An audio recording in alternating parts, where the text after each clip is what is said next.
In BBMP, there are 8 zones. In each zone, 36 lakhs rupees amount is allocated, and in each zone we'll be taking around 400 to 500 dogs for feeding at 100 locations per zone.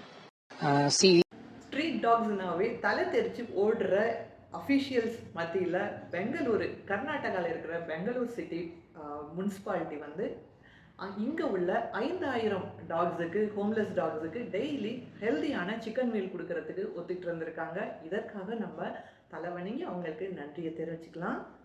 பிபிஎம்பியில் உணவு கொடுக்கணும்னு முக்கியமான இந்த decision எடுத்ததற்கு முக்கியமான காரணம் என்னதுன்னா, Bangalore சிட்டிக்குள்ளேயும் city அவுட்டருங்கிற அதாவது பஞ்சாயத்து கீழே வர்ற ஏரியாக்களிலையும் நிறைய ஃபீடர்ஸ் இருக்காங்க.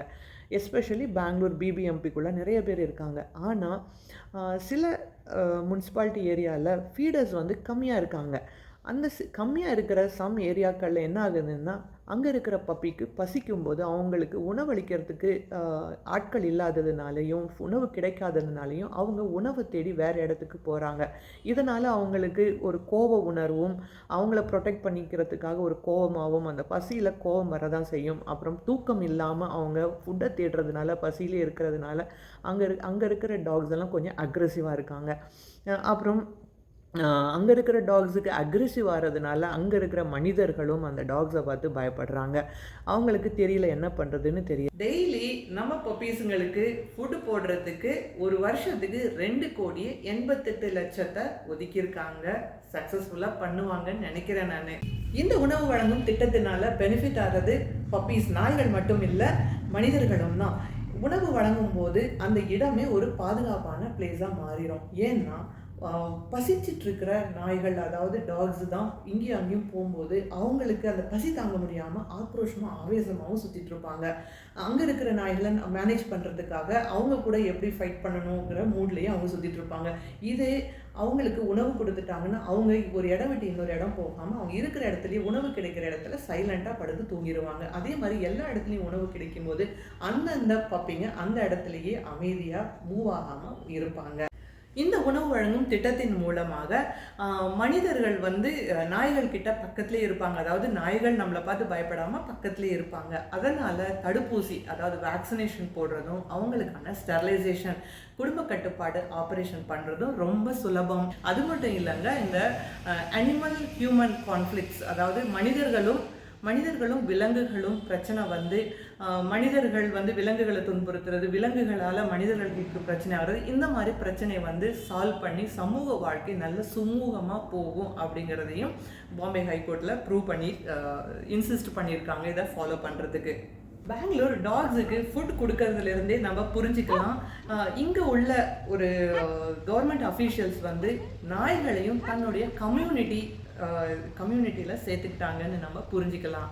2021 பாம்பே ஹைகோர்ட்டில் என்ன சொல்லியிருக்காங்கன்னா, தெருநாய்களுக்கு உணவளிப்பது சட்டப்படி குற்றம் அல்ல, இது ஒரு மனிதாபிமான செயல். இந்த மனிதாபிமான செயலுக்கு நம்ம வந்து பாதுகாப்பு நடவடிக்கை தான் செய்யணுமே தவிர இதை நம்ம ஸ்டாப் பண்ணக்கூடாது அப்படின்னு ஊக்குவிச்சிருக்காங்க.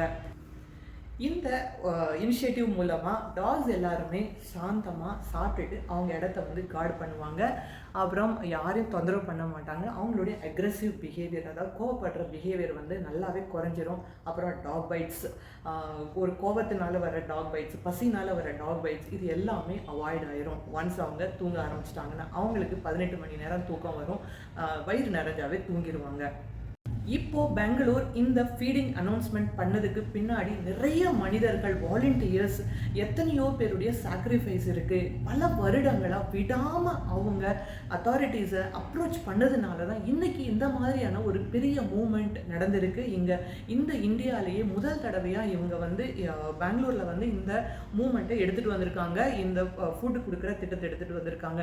இந்த கவர்மெண்ட் மாறினதுக்கு அப்புறமாவும் இந்த ஃபீடிங் வந்து நடக்குமா அப்படிங்கிறத நம்ம பார்க்கணும். எல்லாருமே இதை அப்சர்வ் பண்ணி கொஸ்டின்ஸ் கேட்கணும். உங்கள் ஊரில் இருக்கிற எம்எல்ஏ, முனிசிபாலிட்டி எல்லார்கிட்டையும் போய் இந்த விஷயத்த சொல்லுங்கள்.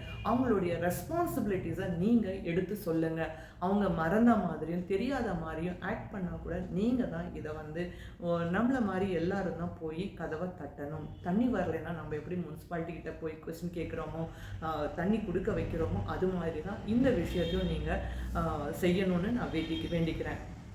2020ல வந்து நான் இருக்கிற ஏரியாவில் சுற்றி டாக்ஸ் நிறைய இருக்கிறத பார்த்துட்டு அவங்களுக்கு ஸ்டெரிலைசேஷன் ஆப்ரேஷன் பண்ணணும், வேக்சினேஷன் பண்ணணும் அப்படிங்கிற ஒரு மூமெண்ட் மாதிரி நான் பண்ணிட்டு இருக்கும்போது அவங்களுக்கு ஃபீடிங் பண்ணி ஆப்ரேஷன் அண்ட் வேக்சினேஷன் செய்யும்போது 1000க்கு மேற்பட்ட நாய்களை பார்த்துட்டு நான் எல்லா அனிமல் ஹஸ்பண்ட்ரி ஆஃபீஸர்ஸ்க்கும் கால் பண்ணி அவங்க கான்டாக்ட் நம்பரை எடுத்து எல்லாரையும் நான் கான்டாக்ட் பண்ணும்போது நாங்கள் எப்படி எங்கள் ஏரியாவில் பர்த் கண்ட்ரோல் பண்ணுறதுக்கு டாக்ஸுக்கு ஃபீடிங் பண்ணுறோம், அவங்களுக்கு வேக்சினேஷன் பண்ணுறதுக்கு ஃபீடிங் பண்ணுறோங்கிற விஷயத்தையும் நானும் நிறைய ஆஃபீஷியல்ஸுக்கு எடுத்து சொல்லியிருக்கேன்.